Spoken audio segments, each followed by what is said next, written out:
Good morning, survivors, and happy Thursday. Today we're going to talk about narcissistic rage and 10 things you need to know about it. So let's get started. So let's start with the definition of narcissistic rage. It is a reaction to narcissistic injury, which is a perceived threat that of the narcissist's ego or self-esteem might be dented, so to speak. So for example, if a narcissist believes that they are someone who is highly intelligent and you prove them wrong, say they spell a word wrong and you point it out to them or something like that, it could actually induce an episode of narcissistic rage. The term narcissistic injury or narcissistic scar was first used by Sigmund Freud in the 1920s. And I find that rather fascinating because we all know Freud had some issues, but this is a legit situation that actually occurs in real life. So yeah, you all know, and if you're watching this, you've probably experienced a little bit of narcissistic rage, right? Since narcissists are irritable and they tend to have a short fuse, the rage thing can happen pretty frequently. And a lot of times in a new relationship, the rage will be happening and you don't even realize it at first. It's kind of quiet. And then as time goes on, they become more and more comfortable with letting you know exactly how they feel, and they'll say just about anything, and they fight dirty. So what's the connection between narcissists and rage, right? Well, obviously we know they have short fuses and all this stuff, but the thing is, like, I read somewhere, there's a saying that a hammer sees the world as a nail or something like that. I don't know, that's very confusing, but I guess the point is that narcissists will they look around the world and they think that everyone should adore them and treat them with respect and love, and that everyone should already know that the narcissist is better than them. So the narcissist is incredibly offended when anything doesn't look exactly the way they expect it to look, which is where people admire and adore them and don't ever prove them wrong or anything like that.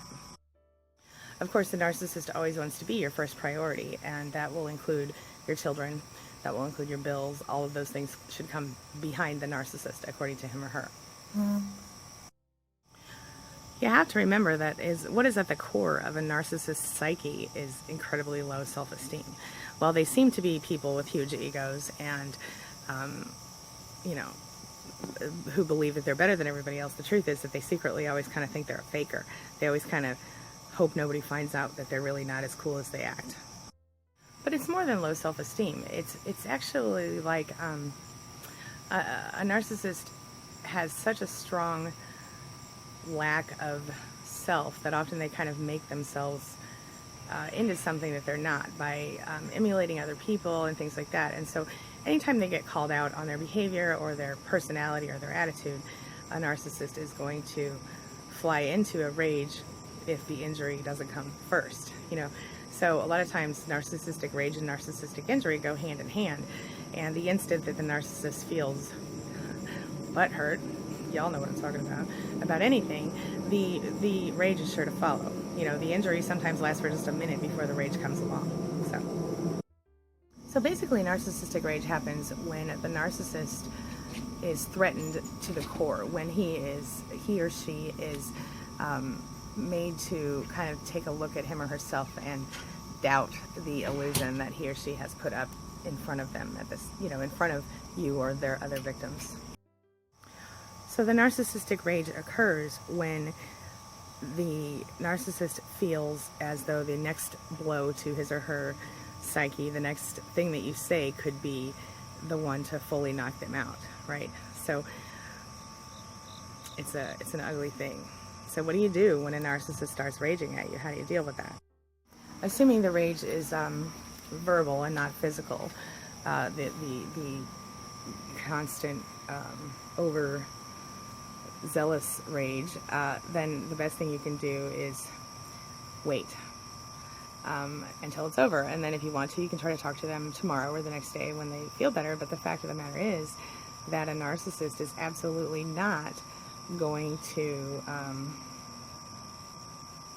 they're not going to ever admit fault, and if they do, it'll be temporary and fleeting. So don't expect an apology that's real, and if you do get an apology, know that it's probably a way to manipulate you a little bit more.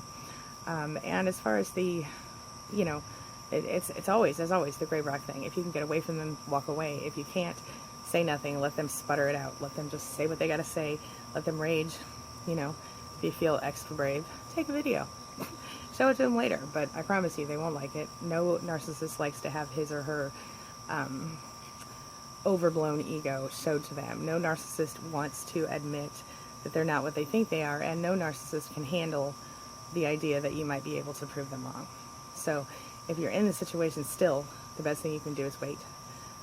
If the narcissist is physically abusing you, you got to get out. There's absolutely no reason to wait. You need to go, go, go, go, go.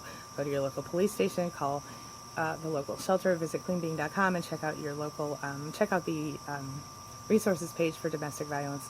Domestic violence cannot be fixed. It doesn't go away. Neither does narcissism, but sometimes you can wait out a narcissist until you can find your way in the world if you're in that situation. So, and as we all know, sometimes you can't get away from a narcissist because they're family or they're someone who you have to deal with for whatever reason. It's often a co-parent, sometimes an ex-spouse who's still a co-parent. So things to think about. All right. And here's Sophie's self-esteem tip of the day. It's Sophie's tip of the day. Don't think bad things about yourself. Only think good things about yourself. Thank you. All right, survivors, that's all I've got for you today. I'll see you later today for another video. Have a wonderful week, and if you are dealing with somebody who's a narcissistic rager, just remember that it's really not about you. It's not your fault. You're not crazy. You're not stupid. You just got to deal with it. And if you can, the best way to deal, as always, is to go no contact to get out of the situation. But when you can't do that, that's what you do. You go gray rock. All right? Have a wonderful day. See you soon. And as always, thank you for letting me be a part of your recovery and a part of your life.